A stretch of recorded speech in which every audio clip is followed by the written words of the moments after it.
Thank you for listening to the Disinfecting Sunlight podcast. This is episode 2, When Moms Leave.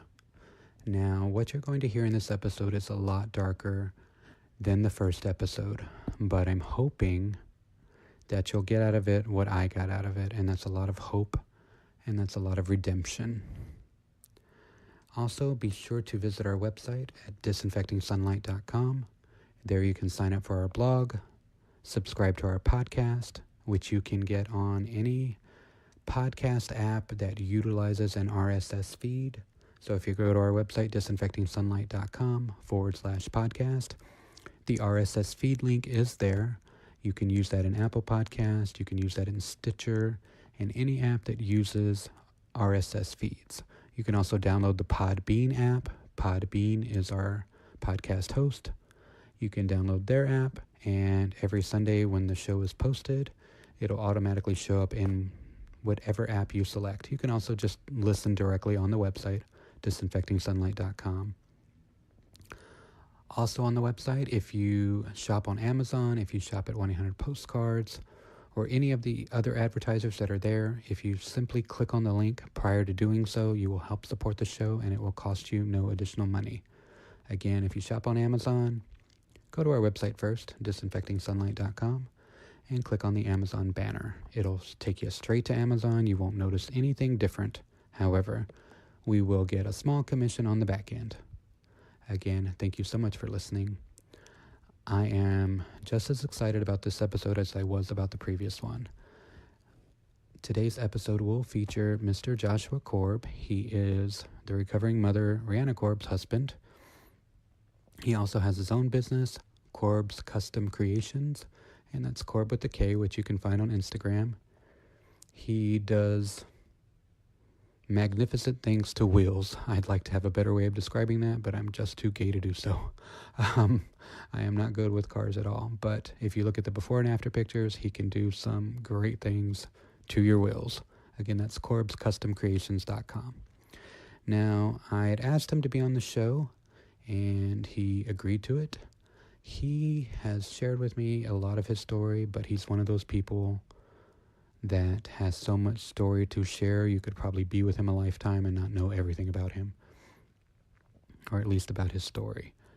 So even though I've had so many conversations over the past 6 years with him, a lot of what is in this podcast I had not heard.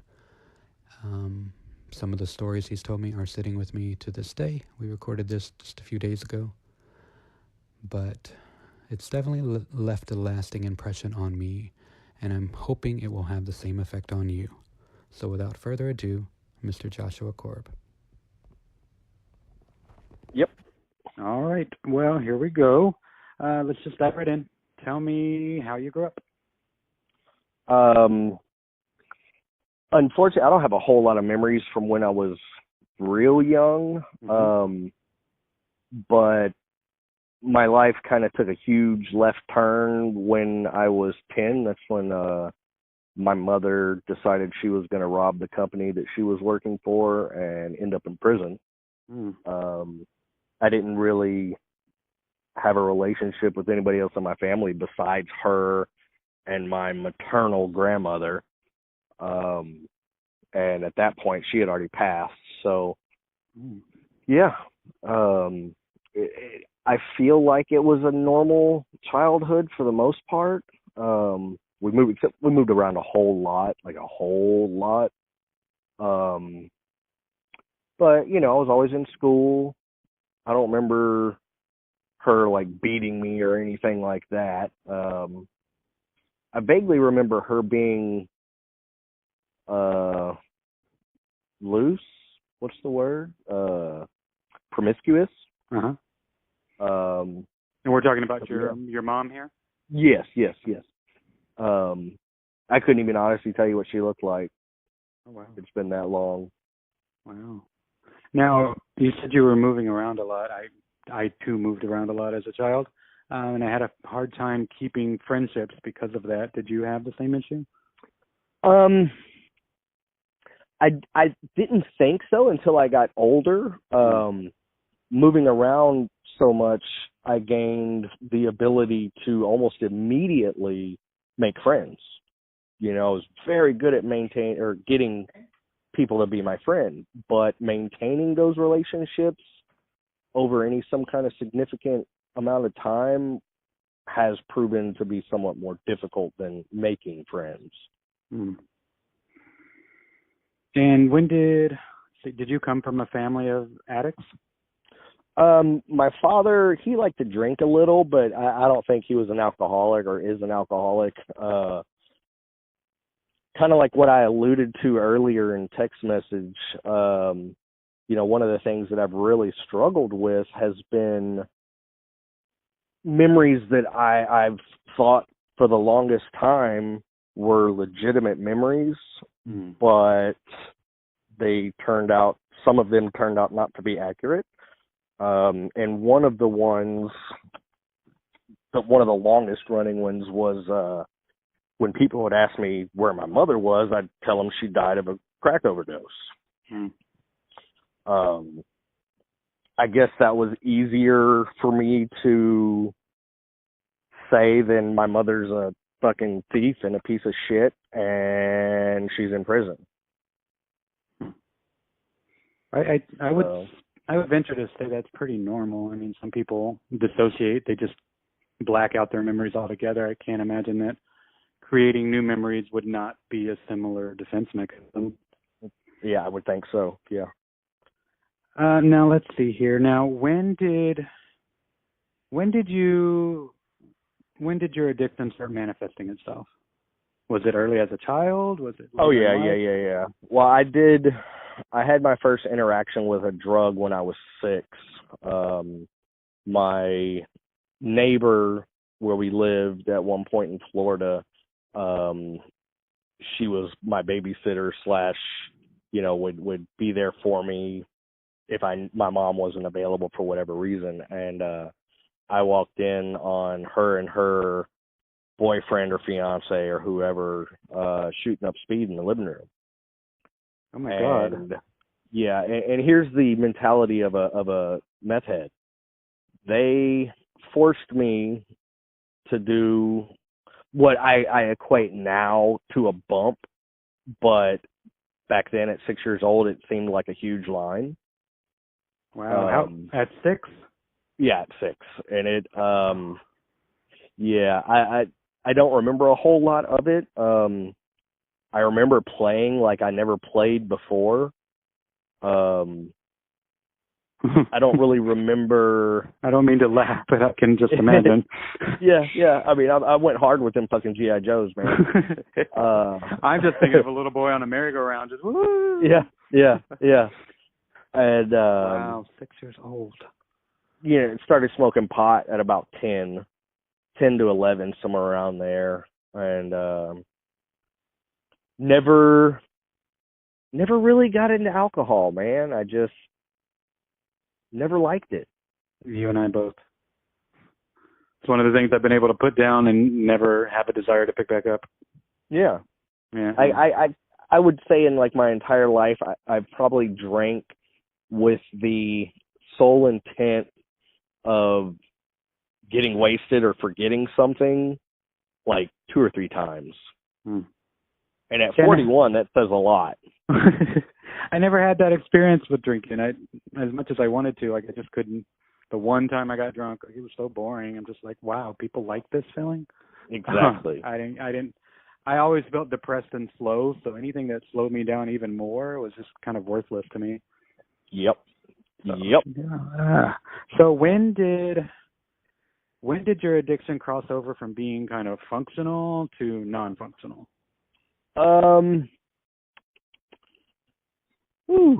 I would say maybe 14, 15 years old. That's when, you know, I started experimenting with cocaine. My mid to late teens, I did a whole lot of LSD. LSD was my first love. That's one of those things that, you know, today at shit coming up on 8 years, nice. I miss. And for the audience, He's 8 years clean from drugs, and he does see alcohol as a drug. So Correct. alcohol, drugs, nothing. 8 years now. That's amazing. Thank you. It, I'd like to say it's been tough, but honestly, I don't know. My belief is whenever you're ready to quit for whatever reason, if you decide to do it, you do it. Well, you just answered one of my questions. Mm-hmm. Thanks for scooting down the line there. So let's see. You said that about 14 is when things started getting unmanageable. Yeah, and a lot of that stems from my home life. Like I said, my mother, she went to prison when I was 10, so I moved into my father's apartment, and he'd been a bachelor basically forever. And as much as I wanted to be, a good kid, whatever, I got a lot of attention when I did dumb shit. Funny that. So, Funny that, as a child, wanting attention. And it didn't matter good or bad. I wanted it. Well, I would say you needed it, as most children do. Yes. And, I didn't really know my dad back then, and then he marries a complete stranger. She was a stranger to me, not to him, obviously. But you know how step parents are.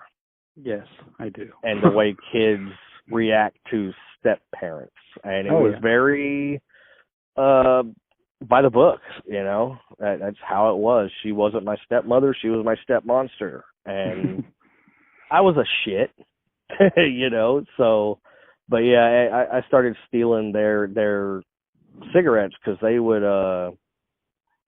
buy them at a carton at a time, and they both smoked different cigarettes. So me being the crafty, smart individual that I was at, 13, 14 years old, I would pull a pack out and then move all the packs forward to where they were, and it looked like there wasn't one missing.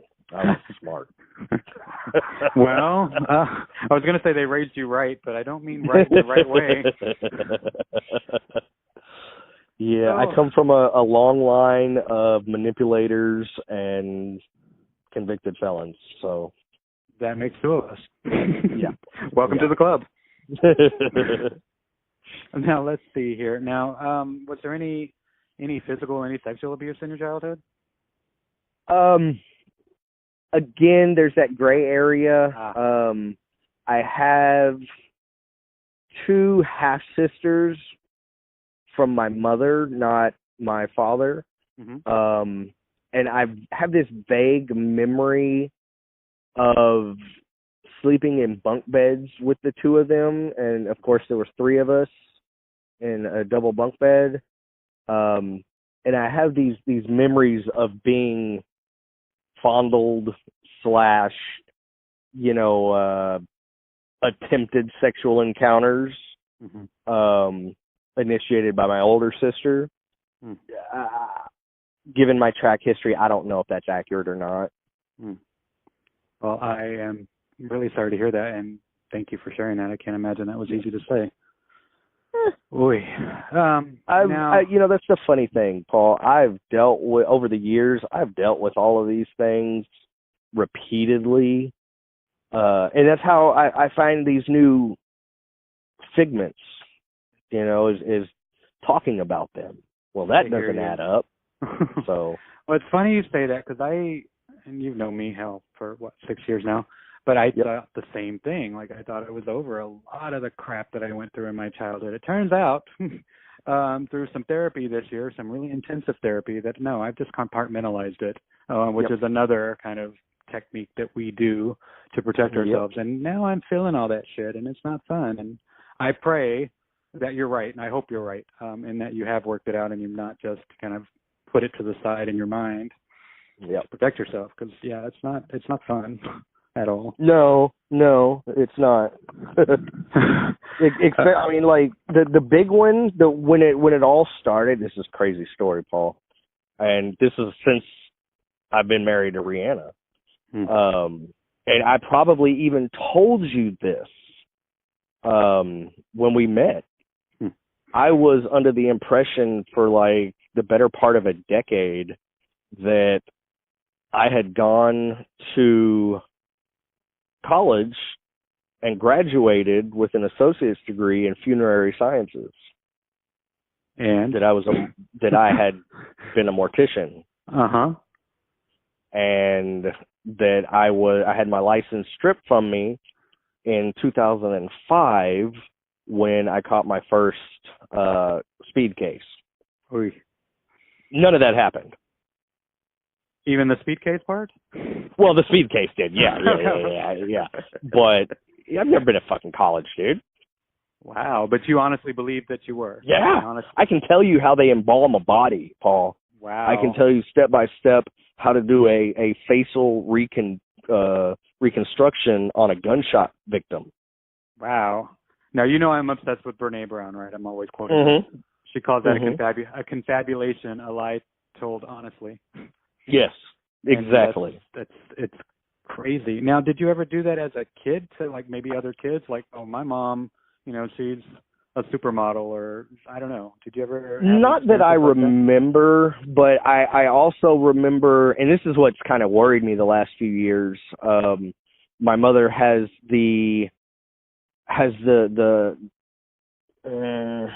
everybody thinks that she was a pathological liar. Pathological. Mm-hmm. Yeah, and that scares the hell out of me. Is that who I am? You know, she's a convicted felon. I'm a convicted felon. How close are we? I am not a professional, however. However, I like to play one on my podcast. I don't think that for you, because I think people who are pathological liars don't tend to think they're pathological liars. Right. I grew up with a narcissist, and for years I thought I was a narcissist because I posted, 2 selfies in a day. Oh my God, I'm a narcissist. No, I'm not, because narcissists don't typically think they're narcissists. I was a victim of narcissistic abuse, which is a totally different thing. It sounds to me like you were a victim of pathological lying, and you probably created something of yourself within your mind as a defense mechanism. Because, I mean, let's be honest, no child wants to grow up the way you grew up. Oh, absolutely not. So, I mean, as children, we like fairy tales, and sometimes we create the craziest ones. Yep. And sometimes they'll sit with those. So they just sit with us, and they become real in our heads.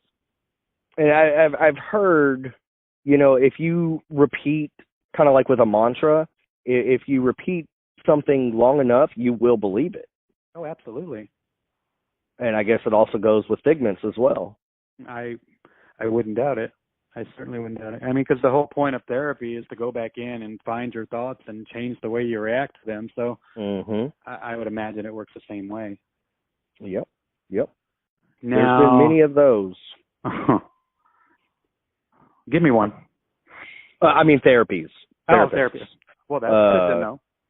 Well, I mean, I was 10 and 11 years old dealing with what I considered the abandonment by my mother, shipped to somewhere that was completely unfamiliar with strange people. I didn't take too well to the therapy, it didn't do much for me then. Well, I'm not sure any child would. Hell, that's a lot to deal with. Mm-hmm. I mean, not only the mom going to prison, the new environment. I mean, just one of those things would be hard to deal with, even if your mom was with you and you just up and moved to a new place. I mean, that's traumatic for a child. I thought so. I believe so, wholeheartedly. Now, when did you first try getting clean, or when did it get so bad that you felt you something had to change? On my own, 2011. But like I grew up in Al-Anon and Nar-Anon because my paternal grandmother, my father's mother, saw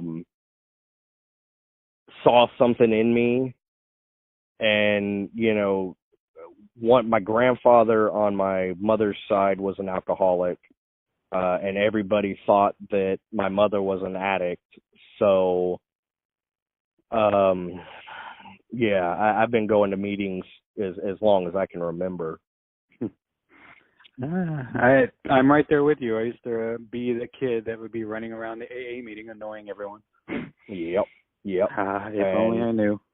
Yeah, I wish I would have, paid attention back. I say that, but I still wouldn't change it, honestly. It's.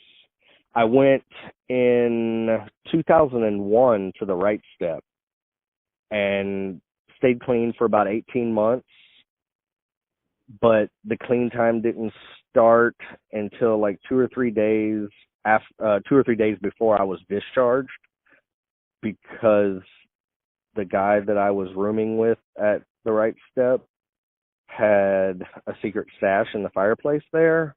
Oh, wow. And yeah, so we spent the first week or so getting fucked up on coke the whole time we were there. So wow. Yeah. You're after one of my those. grandmother. Oh yeah. After my grandmother paid cash, it was like almost 18 grand back then. Man, yeah, it was bad. Eventually, Wow. I got it though while I was there. The second or third week, and it got better a lot quicker though. But 18 months later, I'm full blown into the races again. And explain a little more about what you mean by that. For the first 18 months, I was going to meetings on a daily basis, getting a paper signed, as they say, and I eventually started dating this chick that liked to drink, and it started with me buying alcohol for her, and I had a couple beers. Next thing you know, I'm eating Xanax and smoking pot again. And from there, everything kicked back up to where it was before I went to rehab. So full blown back into cooking meth again. I cooked meth for like 10 years. We broke bad. Yeah. Now, right before we go into that, because that I'm anxious to get into that. Okay. What was it that led your grandmother to get you into treatment in the first place? Was there something like crazy that happened, or? Nobody knew that I was getting high. Until I got busted by my dentist. What? Yeah, I've had a long history of mouth issues, not only directly from the drug use, but also a lack of oral care as in general when I was younger. Oh, sure. Yeah, so I had railroad tracks for teeth, not braces, but there was teeth, then there was decay, then there was tooth and decay and down the road. Were you a Mountain Dew drinker? I love my Mountain Dew, but back then it was like here. Yeah, the hillbilly crack. Jolt Cola was my go-to drink. Twice the caffeine, twice the sugar. That was some good shit back in the day. Yes, it was. Hello, little addicts. Yeah, exactly. I was having a root canal done, and one of the derivatives of cocaine is Marcaine and lidocaine and Novocaine. I'd built up a large tolerance to those over the years, and when doing a root canal, though, they will make sure you're nice and numb. Well, they tried, it was like 5 or 6 shots of Marcaine, and it wasn't working. And so they did a double shot. Next thing you know, I'm going into seizures. Oh, my God. So immediately they hold me down, make sure I'm safe, and then call 911, and the EMS comes there, and come to find out, I overdosed on cocaine. Oh wow. even though it wasn't actually cocaine. It was, derivative. But all the cocaine and methamphetamines that I had in my system on a regular basis anyway, that was just a little too much for my body. And so that's when it all came out that, hey, Wow. good old Josh is a drug addict. Huh. And it wasn't long after that it was insisted that I go to the right step. And, again, that's in 2001. So, yeah. Wow. Wow, I had never known that about you. Most people don't. Yeah. Wow. Well, though, my tens of listeners are about to find out. Tens of listeners. We're getting there. You did really well on your interview with Rihanna. I thought it was absolutely amazing. Even knowing her story, because she's my wife, uh-huh. I was captivated by it. I sat there and listened, and I don't generally do that. And so thank you for doing that deep dive into her, and I thought that was really cool. Thank you for listening. I mean, obviously she's my absolute best friend, you know this, but yeah, I've never felt a conversation like that with her before. Like I had felt more connected to her in that hour than I think I ever have. And that's not to say we don't have really good conversations, because obviously I know. There was just such a joy that came from her that I haven't seen in a while. Yep. You could feel it over the phone. Like, and you could hear it in the podcast. You could hear it, yes. I hate to say this because it's embarrassing, but I've listened to it 4 or 5 times now. Because when your best friend, all right, for our tens of listeners, we did have a little technical issue there, so Josh is back with us. We're talking about, hi again, we were talking about a certain type of woman that was coming around when Josh was cooking that mess. I wasn't sure where it dropped me. Okay.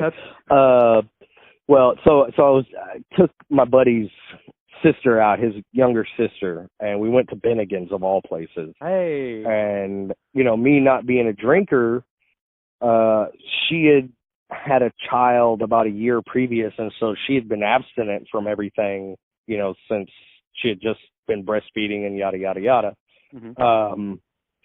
So we proceeded to get just trashed at Bennigan's, and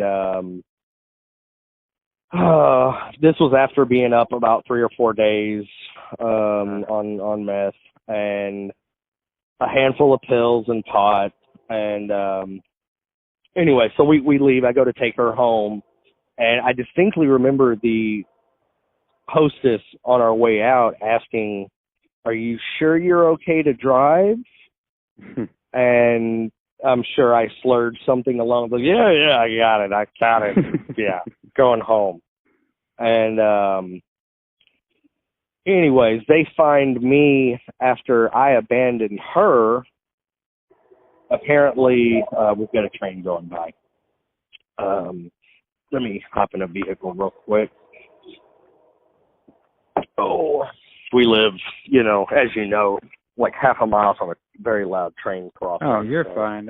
Trust me, I can edit out. Okay.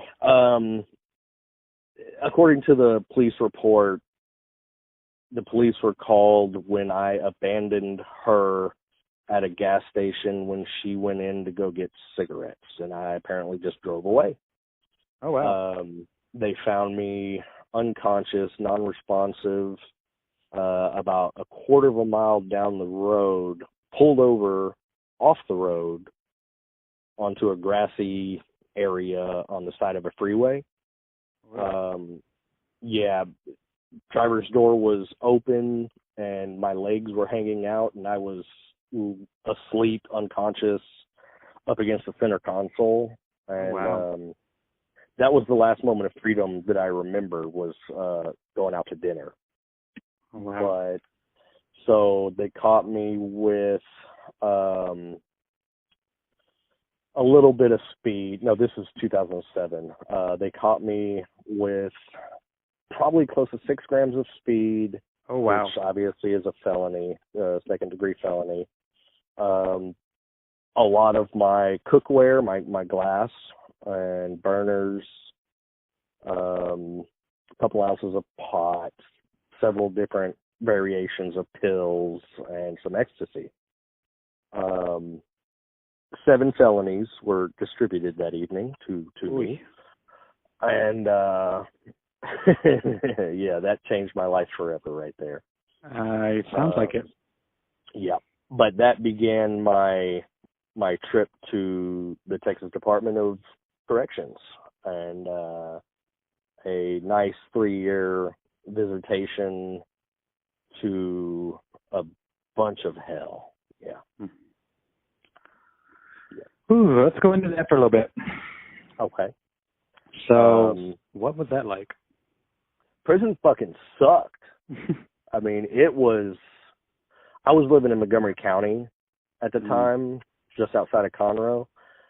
And so when I was in county waiting to be transferred, I had it pretty good, you know, in the county there. It was a very soft county.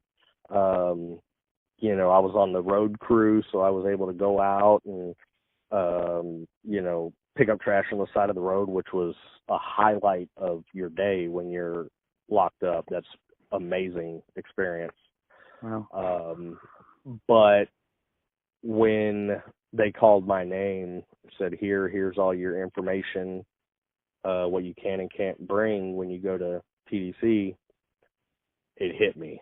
I was like, oh shit, I'm not getting out of this.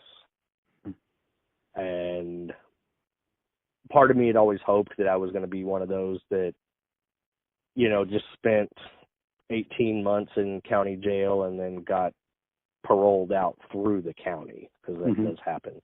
But I was not one of those, and it's a good thing. But going to prison is, honestly, dude, it's scary. I can't imagine it being anything else. I mean, when they arrested me in 2007, I was 98 pounds. Oh, wow. When I got out 3 years later, after learning how to lift weights, after learning how to sneak around law officials and other inmates, I learned a lot while I was in there. Most of it negative, but I learned how to drive a forklift in there, so that was kind of cool. Wait. Why are you driving a forklift in prison? Do tell. I was part of maintenance. Oh, nice. And part of what I did once I got to prison, I was on one of the trustee farms, which is really nice. You know, it's you and 40 some odd men in a dorm outside of the fence line. This is bad? That part. No, that wasn't bad at all. Okay, that was I'm like, in comparison to like when you do your intake and they take you through the actual unit. Oh my God. It's like, did you ever see the show Oz? Do you remember that? I've seen pieces of it. It was a bit much for me. That's real shit. What about Blood In, Blood Out? Is it like Blood In, Blood Out at all? I've seen that way too many times. A bit more like American Me. Okay, yeah.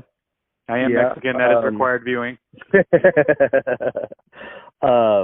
Yeah, it's very race orientated. You know, I was never a fighter, a physical boxer fighter, but my trips to Harris County over the years kind of taught me at least how to stay conscious and on my feet. You know, until they could come and stop it. But in prison, I got ass whoopings like I've never had before. What would you fight over? Because I'm new. Oh. Or because I'm not going to let you have my food. You know, my 20 cents worth of, you know, not even as good as junior high cafeteria food. Yeah. Or my, you know, 8-cent ramen noodle that I paid $1 for. Yeah. Wow. Yeah. Oy. Now, your mom was locked up too. Having gone through this, did you get any empathy for her? That was one of my biggest eye-opening experiences, about a year after she got locked up, I was in my feelings and I quit writing her, you know, and having been in her position, knowing how meaningful communication with the outside world is, I felt horrible. I felt horrible knowing what I put her through. But at the same time, I was 10, 11 years old. Yeah, that was way too much for you to bear at that time. I didn't know any better, you know. But I definitely, there was a whole lot of understanding and empathy gained through that. Wow. You know, one of the things for me that prison taught me is if there was ever a doubt that I'm an addict, having almost a panic attack in a room full of, 30, 40 other men, and I'm off in the corner with two other guys with sheets around our bunks because someone smuggled in a joint. Oh, wow. And we're sitting there in prison getting stoned. Well, I mean, I would imagine you needed something to just get you out of your head for a minute. Yeah, but I mean, it was, pot has always been a positive experience for me. I didn't ever rob anybody because I was smoking pot, or it's not crack, but I felt horrible. I felt like an absolute piece of shit for getting locked up for possession, multiple counts of possession, and still being locked up getting high. Do you think others had that perspective as well, or do you think that was just kind of your higher power talking to you? Yeah, that was the probably the growth from a previous seed. I still find it very fascinating, the family pathology, your mom going to jail, you going to jail. Yep. I imagine you had a lot of resentment towards your mother, but as someone who has a very similar background, minus the jail, it's funny how I've done so much of what I resented her for doing. Yeah. Funny how that works. It's funny that there's one delusion that I'm super glad about. The whole telling people that my mother died from crack. Crack is the only narcotic that I've never tried because I said it for so long. I had a hatred for it. I hate Xanax for the very same reason. Ugh. And I won't. Xanax and pain pills. I mean, I could name every pain pill out there, but I've done them, but not recreationally or to get high, only when I actually needed them. But I freaking hate them with all my being. Yep. I mean, you can only watch someone nod out so many times over benzos before you just think, what the fuck? Like, it's funny that you bring up pain pills because that's what got me in 2011. When, are you ready to jump into that, the second go around of treatment? Well, are you going back to prison in your story, or is this your No. That was. What was the worst thing you remember seeing in prison?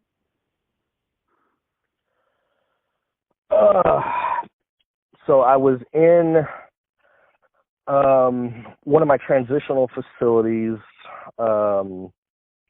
Was in Beaumont. It was a repurposed Beaumont City jail. And it was, God, this jail was so old. There was rust on the bars. The paint was peeling. There was hardly any lighting. It was atrocious. I was in a dorm with, I think there was probably 15 other people. I think it was 16-man dorms. And I'd been in there for about a week, and I'd seen this event happen every 3 days since I'd gotten there, and it continued probably after I left. There was a young, couldn't have been maybe 18 if he was, he couldn't have been much over 18, but he was a little rich kid, and every 3 days you would put your white clothes into a bag, and people would come pick it up and wash your white clothes. This poor kid was made to get in that bag after distributing everyone's clothes to them, folded, put on the foot of their bunk.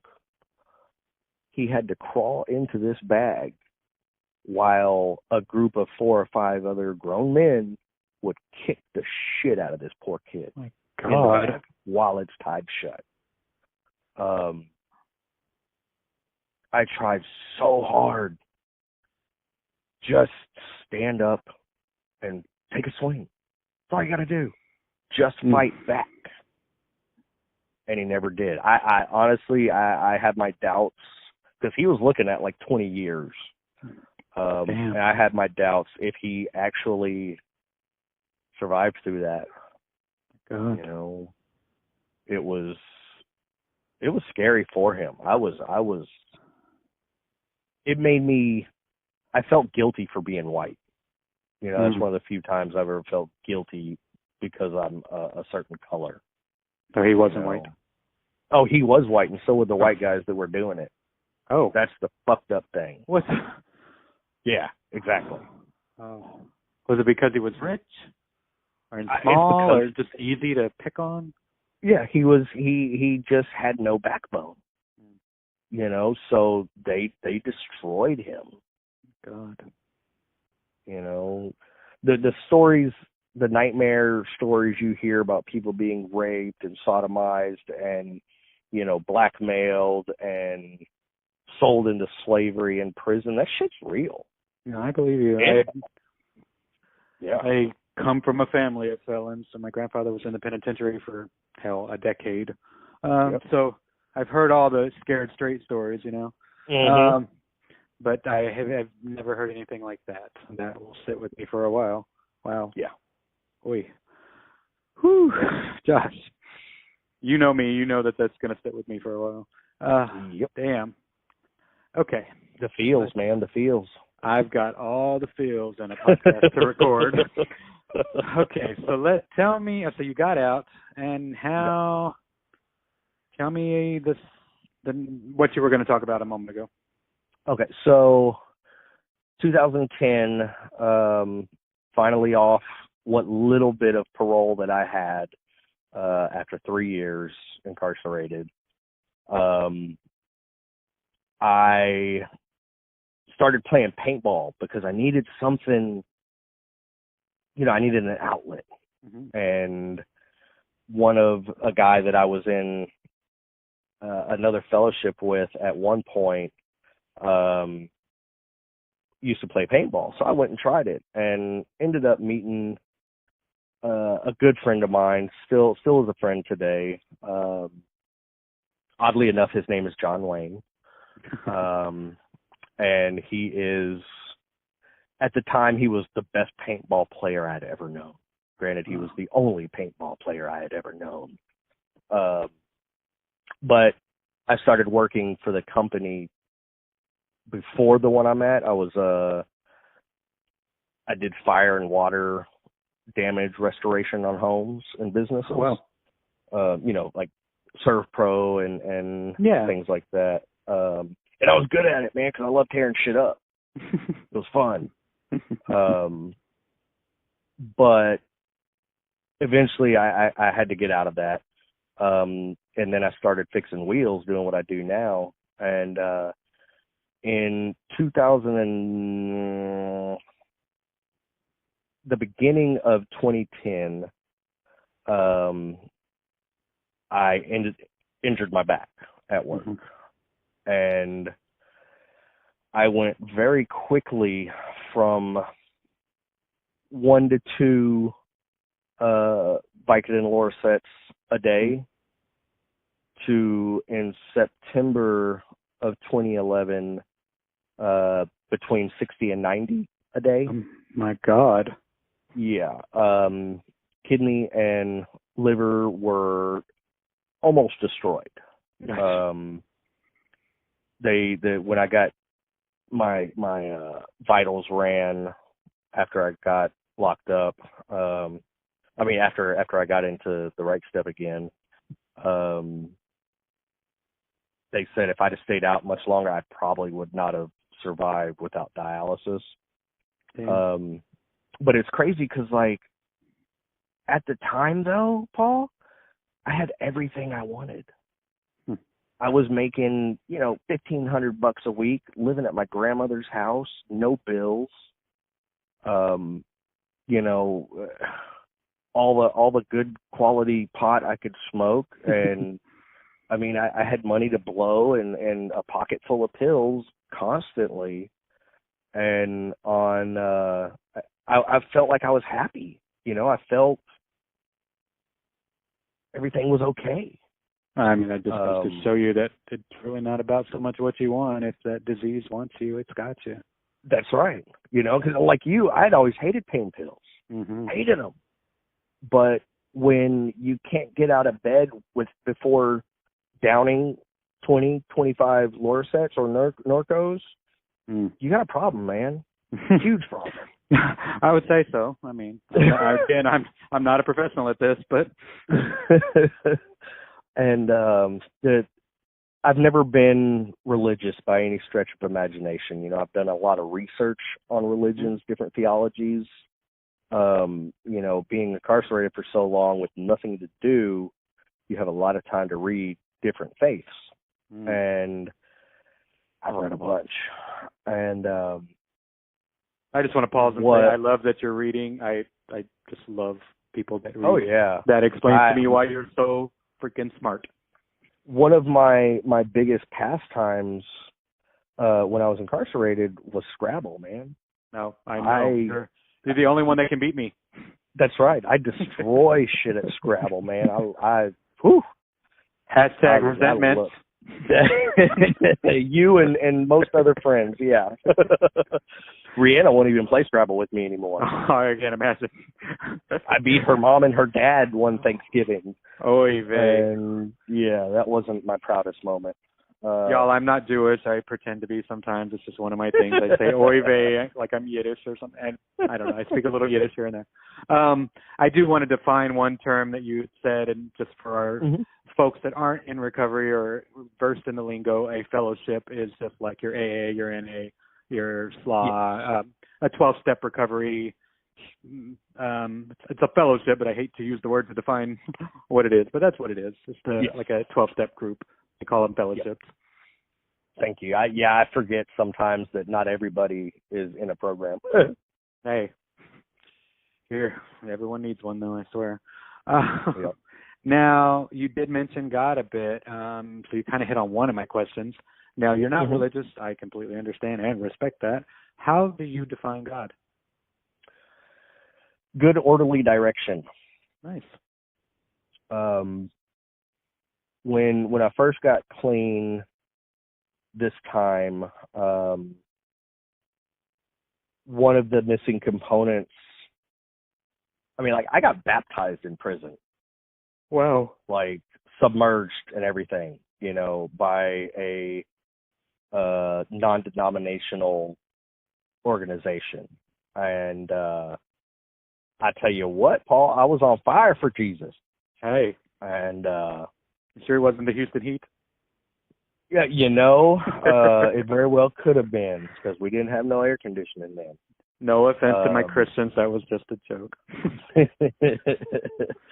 But I always saw religion as a means of control more than anything else. I would agree with you there.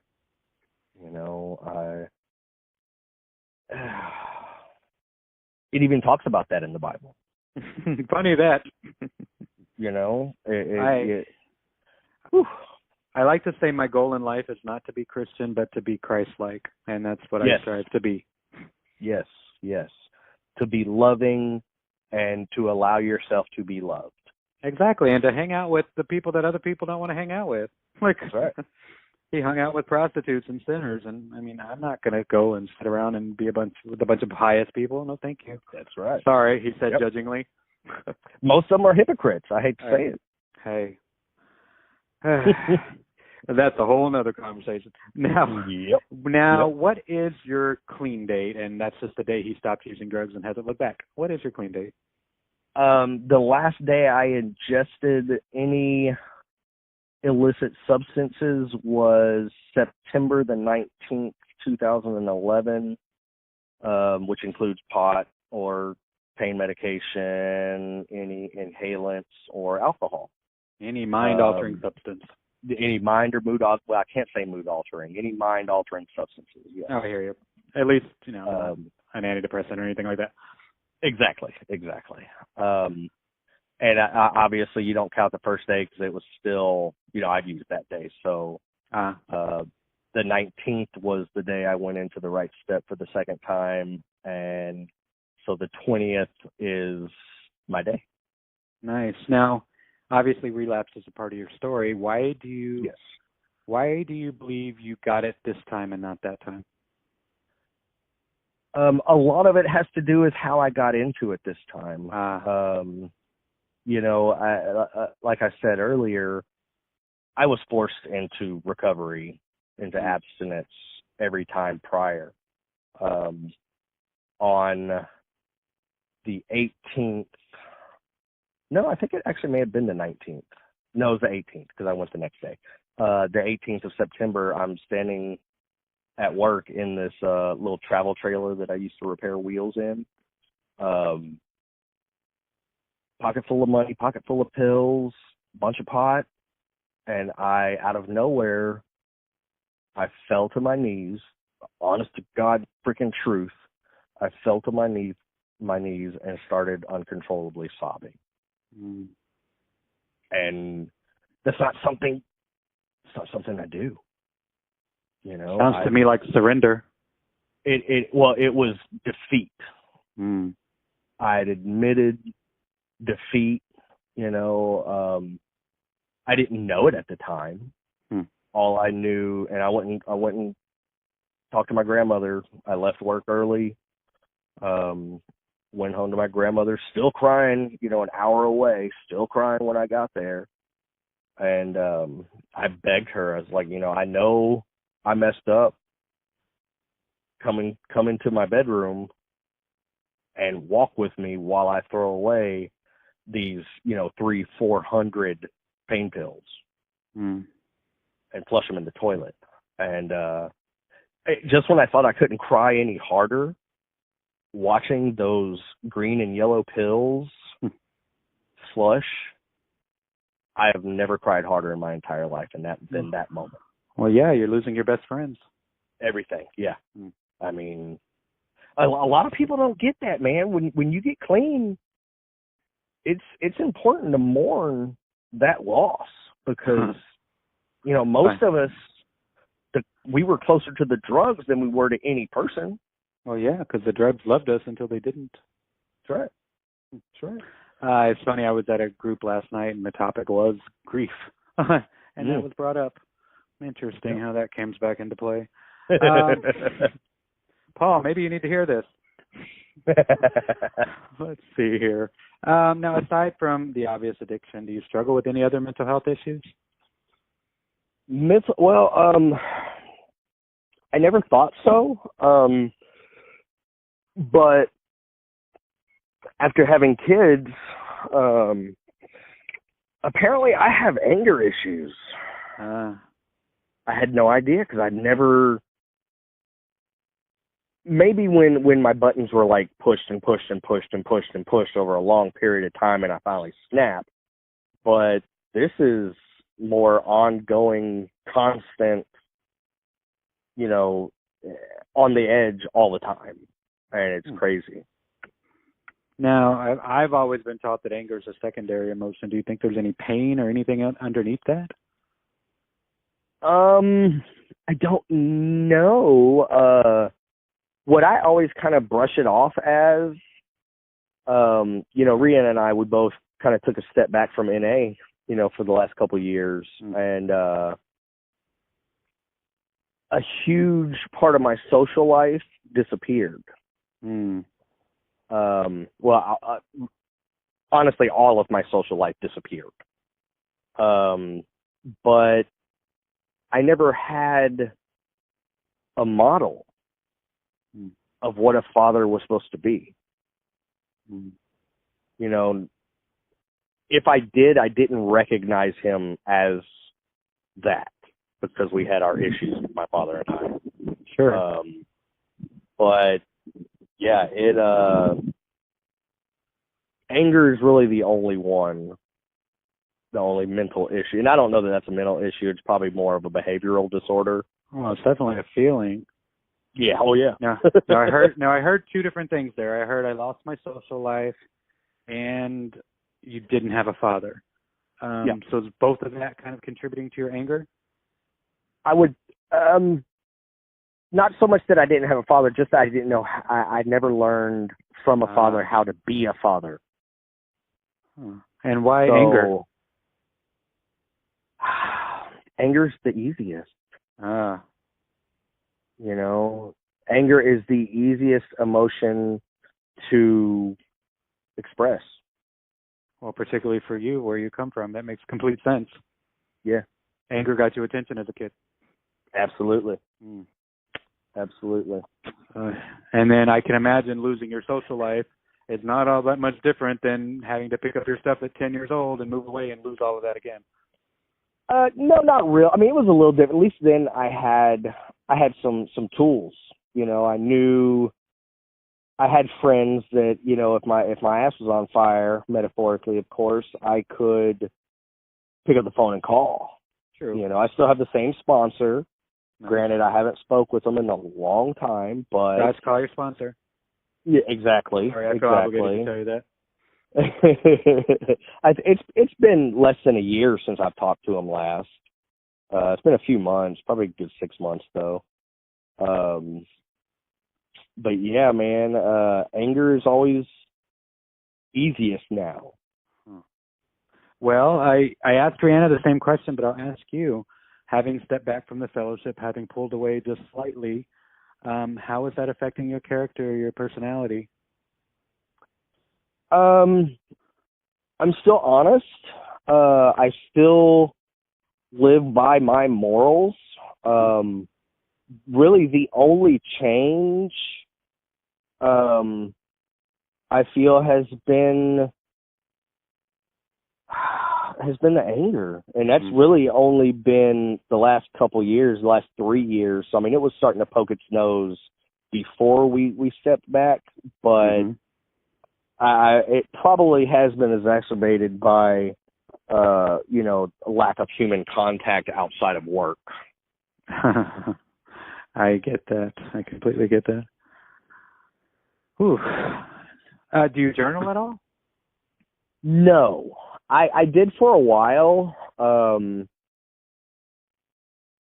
I don't anymore. I'd be willing to bet when you did it for that while, you felt better. I always felt silly, to be honest. Really?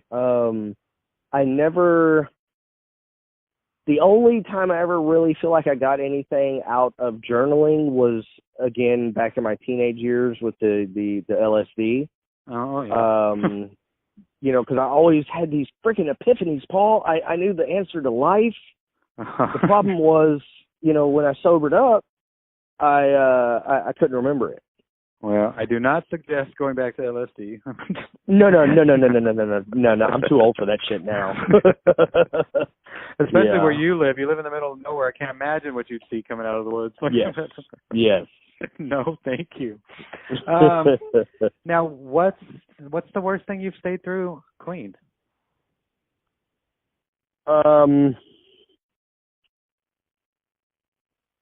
The destruction of many relationships. My first serious relationship, unknowingly creating a human out of that relationship, and never having any kind of relationship with JJ. Like I've never been closer than 20 or 30 feet to him. So I don't know him, you know, but that was for all intents and purposes, insisted upon by the mother.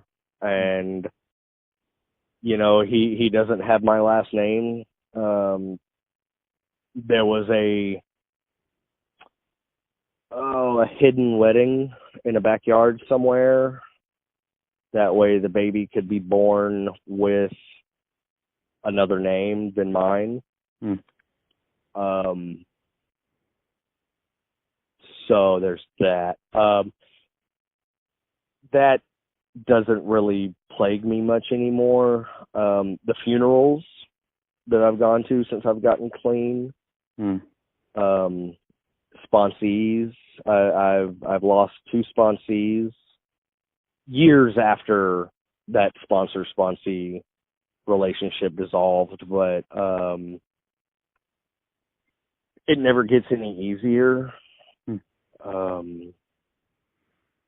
Dealing with the emotional death of my mother, and then about 3 or 4 years ago, actually dealing with the physical death of my mother. I still haven't seen her since she went to prison. Wow. So it's still been, 31 years since I've seen her. And out of nowhere, I get a call from a Florida number asking if my mother's name was such and such, and telling me that she was dead and someone needed to come handle the services. Wow. Yeah. And how did you take that? Honestly, pretty well, all things given, I flew down there on a plane, hadn't been on a plane in decades, and that was probably the most traumatic part for me. I've learned that as an adult, I don't particularly care for flying. Maybe it was the anxiety I was going through dealing with this too. Yeah. I don't know. But my mother, in her old years, apparently was a very large part of a Bichon Frise.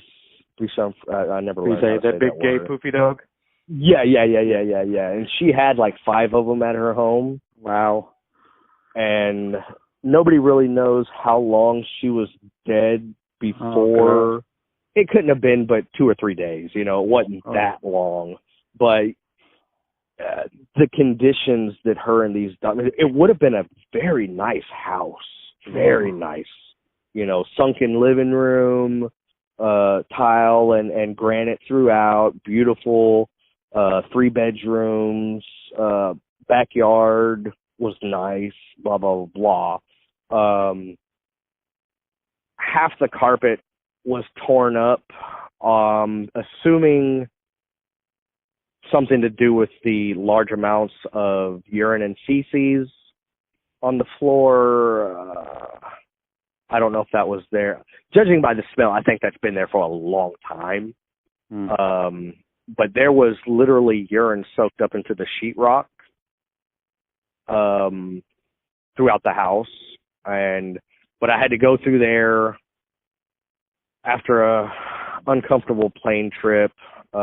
Originally, I'd planned on staying there, while I was handling all the finalities of her passing. But when I walked in through the door, I instantly knew that was not happening. I had to, for the longest time, wear a T-shirt with dryer sheets under it around my face because I just could not stand the smell of death and dog, and it was not nice. So there's that. Yeah. Now, did you feel anything when she died? Then no, because I didn't know her. I dealt with the emotional loss of her, 20 plus years prior. I'd always assumed she was already dead. You know, I'd reached out to her one time in the early 2000s, and we spoke one time on the phone, and we both promised we'd call each other the next day, and I called, never heard back. And I tried a couple more times, and I'm assuming it was just difficult for her. You know, she was learning that her son was just like her, headed to where she went. And knowing what her state of mind had to have been, I'm sure she felt guilty as hell. I love that you're able to put yourself in her shoes. Only because I've been in her shoes. Oh. You know, I've been that guy waiting for a letter, even if it was someone cussing me out for robbing them. Yeah. That happened multiple times. Yep. Even still, I do find it beautiful, for lack of a better word, that you can still empathize with her, even having carried the anger that you carried towards her at some point, I'm sure. Yep. Oh, yeah. I hated my mother for a long time. I can certainly understand. Now, this is running a little longer, so we can keep going. We could do a part 2. I can start wrapping it up. What would you like? Yeah, we could do that. If you want to do it Friday night, Ree will be at a meeting Friday night, and I'll be at home with the kiddos. I'm going to be in the car on the way to Houston. Oh, that's right. I forgot. I mentioned that to Rihanna, and she actually told me that, and I already forgot. I have ridiculous memory problems, Paul. Oh, you're totally fine. Let's see here. Tomorrow I'm doing a thing. Tomorrow we'll be at Tech 9. Okay. Well, it releases Sunday. Let's just. I mean, do you want to go like another 10 minutes? I can make this quick. Sure. Okay. To someone who's struggling to get clean or stay clean, what do you say to them? If you have to question whether or not you're an addict, chances are you're probably an addict. Find your local, whatever your flavor of recovery is, AA, CA, NA, CMA, whatever.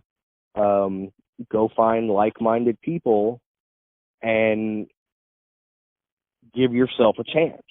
You know, if you find out you're not an addict, you know, all you've wasted is a little bit of time and made some friends. Can you say that one more time? Give yourself a chance? Yeah, give yourself a chance to, you know, experience some of the miracles of recovery. When, the cliche sayings, Paul. Oh, yeah, I do. If I had made a list of all the things I wanted when I got clean, I would have absolutely been shortchanging myself in comparison to the life that I live today. And it's absolutely true, regardless of how cliche it is. But as far as people who are struggling to get clean or wondering if they need to get clean, unfortunately, they are the only one who can diagnose themselves, you know,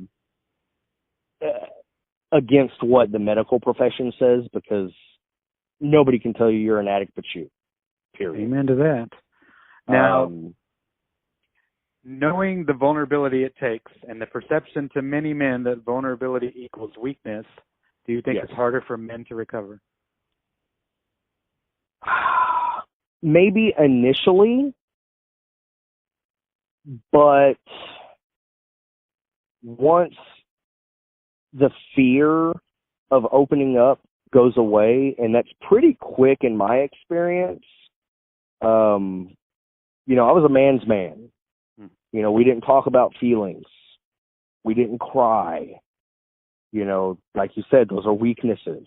And it couldn't be farther from the truth, man. There is nothing wrong with a good soul cleaning cry. Don't tell me that. I don't stop crying. Whew. I don't know how I have tears left. You're not dehydrated yet, Paul. No, I don't get it. Now, I've always known you to be incredibly open-minded. Obviously, I'm gay. When you met me, I was in a different relationship. He was always around. Was there ever a time when you weren't comfortable around gay men? You bet your ass.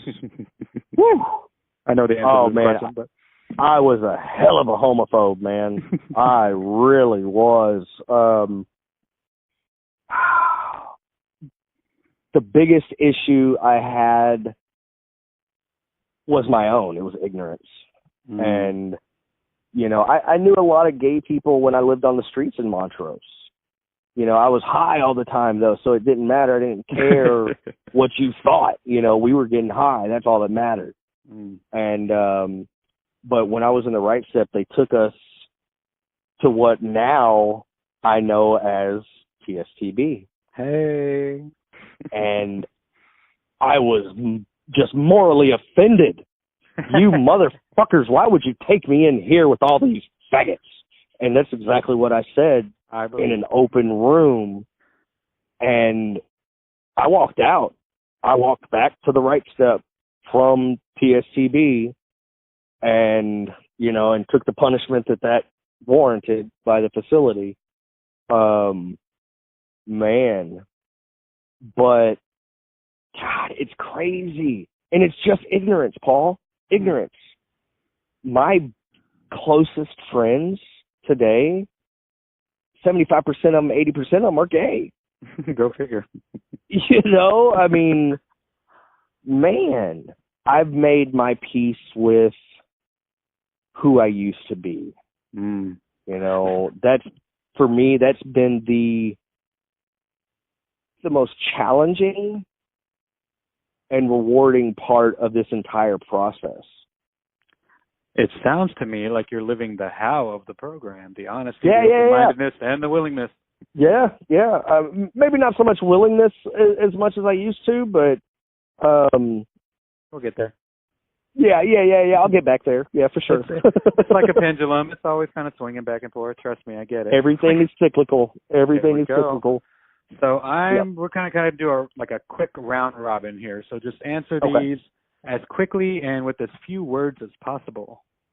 As we met. Preferably one. Let's see if you can do it. You can do it. Rihanna is. Wife. Oh, that was easy. Recovery is.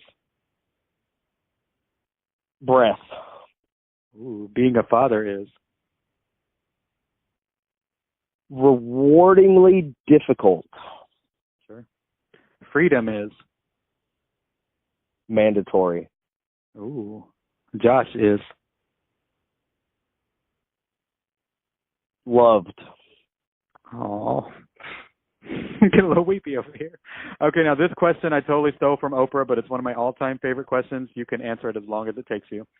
Okay. What's the lesson it's taking you the longest to learn? That I'm not all bad. Wow. I was a maximizer. You know, I was the worst piece of shit that ever walked this earth or anywhere else for that matter. And coming to grips in the fourth step that I had assets has been, and sometimes still can be, the most difficult aspect of my life, period. Josh, I totally get that. I'm supposed to have been a writer for the past 35 years, and it's just now this year that I decided to go with it. Yeah. So that's right. It takes what it takes, but I totally get that because I can. Even as well versed in literature as I've been over the years, Paul, some of the most poignant words that I've ever read have been some of your posts and some of the things that you've shared with me over the years that you've written, and are just show this absolute gift for expression. And I mean, it saddens me that it's taken you this long to do something with it publicly, but I'm so glad that you pulled yourself up by the high heels and went after it. I don't own any high heels, yo. I know that, but they don't. Not every gay man wears high heels. Girl, you better ask somebody.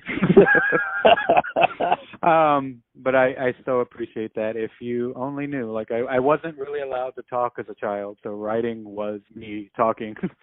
Yes. so that's why it's probably more vulnerable than speaking. I have yet to be able to be vulnerable talking as much. I'm getting better, but writing is my soul on paper. Good. So thank you for recognizing that. Anything Absolutely. you want to add or ask? Oh, I know the answer to this, but I feel that it's important for you and your ongoing growth and your own accountability. What are you struggling with right now? Ooh, Josh.